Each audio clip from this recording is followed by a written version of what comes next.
नमस्कार, मैं करमवीर सिंह DSLR9.com से।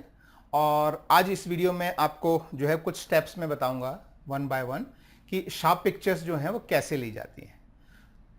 तो आइए शुरू करते हैं। सबसे पहली जो चीज़ है वो आपको अगर शार्प पिक्चर्स लेनी है तो आप यूज़ करें ट्राइपॉड। पहली जो टिप है उसके लिए वो है कि ट्राइपॉड, आप हैंडहेल्ड और ट्राइपॉड के शॉट्स में जो है शार्पनेस में काफ़ी फ़र्क आ सकता है। अगर आपका कैमरा जो है वो अगर ट्राइपॉड पर रहता है तो एकदम स्टिल रहता है और आप फ़ोटो खींचते हैं तो वाइब्रेशन मूवमेंट जो है वो नहीं होता है या बहुत कम होता है। उस केसेस में जो है वो पिक्चर काफ़ी क्लियर आती है।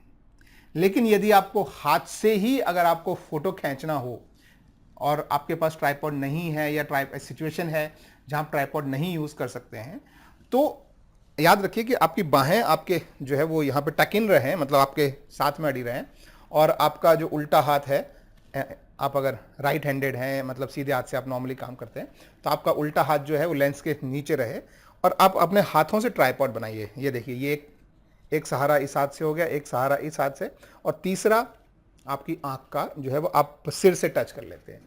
तो ये जो है ये आप इस तरीके से जो है वो आप ट्राइपॉड बनाइए। तो इसमें क्या है कि अगर आपके कैमरा और लेंस को तीन जगह से सपोर्ट मिला रहेगा इस तरीके से, एक इस हाथ से, एक इस हाथ से, और जो है तीसरा आपके सिर से, तो काफ़ी हद तक स्टेबल रहता है। तो इस तरह से आप जो है वो हाथ से ट्राइपॉड बनाइए। दूसरी टिप जो है वो है कि आपका जो है शटर दबाते समय उसे स्मूथली दबाइए और उसकी वजह से हैंड मूवमेंट नहीं होना चाहिए। तो जैसे मान लीजिए अगर मैं फ़ोटो के लिए मैं शटर दबा रहा हूँ और मेरा कैमरा हिलता है तो फिर ये मूवमेंट नहीं होना चाहिए। तो आपको ध्यान रखना है कि जब आप फोटो खींच रहे हैं तो एकदम स्मूथली शटर दबाइए, जिसमें कैमरा का मूवमेंट भी नहीं हो और जो है शटर दबाने से हिले ना। तो ये जो है ये नेक्स्ट टिप है कि शटर को धीरे से दबाइए। जोर से दबाने की अगर आप कोशिश करेंगे तो आपके जो कैमरा में वाइब्रेशन और मूवमेंट आ जाता है, जिसकी वजह से इमेजेस शार्प नहीं आती, फिर हल्की सी ब्लरीनेस आती है। तीसरी जो चीज़ आपको ध्यान रखनी है वो है शटर स्पीड। आपका जो कैमरा है जिस भी फोकल लेंथ पे आप यूज़ कर रहे हैं, मान लीजिए जैसे ये मैंने 70 पे रखा है, तो मेरी शटर स्पीड अगर मैं हैंड हेल्ड फोटो खींच रहा हूँ, हाथ में पकड़ के कैमरा को अगर मैं फोटो खींच रहा हूँ, तो मेरी शटर स्पीड हर कंडीशन में 70 से ऊपर तो होनी ही चाहिए। लेकिन अगर 140 से ऊपर है तो इमेज जो है क्रिस्प आएगी। तो मेरी जो शटर स्पीड है वो मुझे 140 से ऊपर रखनी है। तो अगर मैं 140 से ऊपर रख रहा हूं तो इमेज शार्प आएगी। अगर उसी को ही मान लीजिए मैं 200 पे जूम कर दिया अगर मैंने, तो मेरी शटर स्पीड 400 से ऊपर रहनी चाहिए, यानी 1/400 से फास्ट शटर स्पीड रहनी चाहिए। तो शटर स्पीड जितनी फास्ट होगी इमेज उतनी क्रिस्प आती है, ज़्यादा मूवमेंट के चांसेस नहीं होते हैं। तो ये एक जो है ये गोल्डन रूल है, आप समझिए। लेकिन आजकल एक और चीज़ है, वो है वाइब्रेशन रिडक्शन। वो क्या होता है और वो इसमें आपको जो है अलाउ करता है लो शटर स्पीड। जैसे मैंने आपको भी बताया कि अगर आपका लेंस 200 mm पे आप जूम किया हुआ है तो गोल्डन रूल के हिसाब से आपकी शटर स्पीड अगर 1/400 से फास्ट है तो आपको इमेज क्रिस्प आएगी। लेकिन वाइब्रेशन रिडक्शन आपको अलाउ करता है कि स्लो शटर स्पीड पे भी आपकी इमेजेस क्रिस्प आए। अब जैसे ये मेरा जो है 70-200 2.8 ई लेंस जो है, ये 4 स्टॉप डाउन मुझे जो है अलाउ करता है। यानी 400 की बजाय मैं एक स्टॉप डाउन का मतलब हो गया 1/400 से 1/200, दूसरे स्टॉप में 1/200 से 1/100, तीसरे स्टॉप में 1/100 से 1/50 और चौथे स्टॉप में 1/50 से 1/25। तो अगर मैं 200 mm पे अगर मैं फोटो खींच रहा हूं तो इसमें 4 स्टॉप का बेनिफिट जो है वीआर देता है। तो मैं 1/25 तक भी मैं फोटो खींच सकता हूं। पर क्या मुझे 1/25 पे फोटो खींचनी चाहिए? अगर कोई स्टूडियो एनवायरनमेंट है, कोई मॉडल बैठी है जो बिल्कुल स्टिल है, कोई मूवमेंट नहीं है, तो 1/25 पे भी मैं फोटो खींच सकता हूं। लेकिन अगर कुछ लोग आपस में बात कर रहे हैं, कुछ लोग इधर उधर हिल रहे हैं और उसका मुझे फोटो खींचना है, तो मैं 1/25 में मैं फोटो खींचूंगा तो मेरा हैंड वाइब्रेशन जो है वो वीआर कैंसिल कर देगा। लेकिन लोगों का जो मूवमेंट है, सिर हिल रहा है, मुंह हिल रहा है, आंखें जो है वो ब्लिंक कर रही हैं, वो सारा जो मूवमेंट है वो कैंसिल नहीं हो सकता। वो कैंसिल करने के लिए आपको कम से कम 1/100 से ऊपर या 1/200 से ऊपर अगर आप करेंगे तो एकदम जो है क्लियर पिक्चर आएगी। तो ये चीज है, आपको शटर स्पीड में ध्यान रखना है कि फास्टर जो है, जितनी फास्ट आप शटर स्पीड यूज कर पाए उतना आप यूज कीजिए। तीसरी जो बात है फोकस पॉइंट। फोकस आपका जो है वो, आपने सारे लेंसेज के कंपैरिजन देखे होंगे, तो उसमें जो है कंपेयर करते हैं कि भाई एक अगर फोटो खींचा है तो सेंटर ऑफ द फ्रेम जो होता है आपका, अगर ये फोटो है तो सेंटर ऑफ द फ्रेम में सबसे ज्यादा क्लियर फोटो आता है, और कॉर्नर ऑफ द फ्रेम या एज ऑफ द फ्रेम जो है, यानी साइड में जो बिल्कुल एज पे जो फोटो होते हैं उसमें थोड़ा सा जो डिस्टॉर्शन ज्यादा होता है, थोड़ा ब्लर फोटो आता है। वो इसलिए है क्योंकि आपका जो लेंस है वो सेंटर में सबसे शार्प आता है। तो आप ट्राई करें कि चीजों को, अगर आपको किसी चीज का बहुत शार्प फोटो खींचना है तो आप जो है वो सेंटर में फोटो खींचें, और बाद में आप उस फोटो को क्रॉप करके, और अगर आपको पर्सन को जो है वो रूल ऑफ थर्ड यूज करके एक साइड को मूव करना है तो आप उस इमेज को क्रॉप करके और पर्सन को एक साइड में मूव करते हैं, लेकिन शार्प फोकस आपको सेंटर ऑफ द फ्रेम में सबसे शार्प फोकस मिलेगा। अगर आप पोर्ट्रेट अगर आप खींच रहे हैं किसी पर्सन का, तो एक चीज और ध्यान रखिए कि आपका फोकस सिर्फ आईज पे होना चाहिए और कहीं नहीं।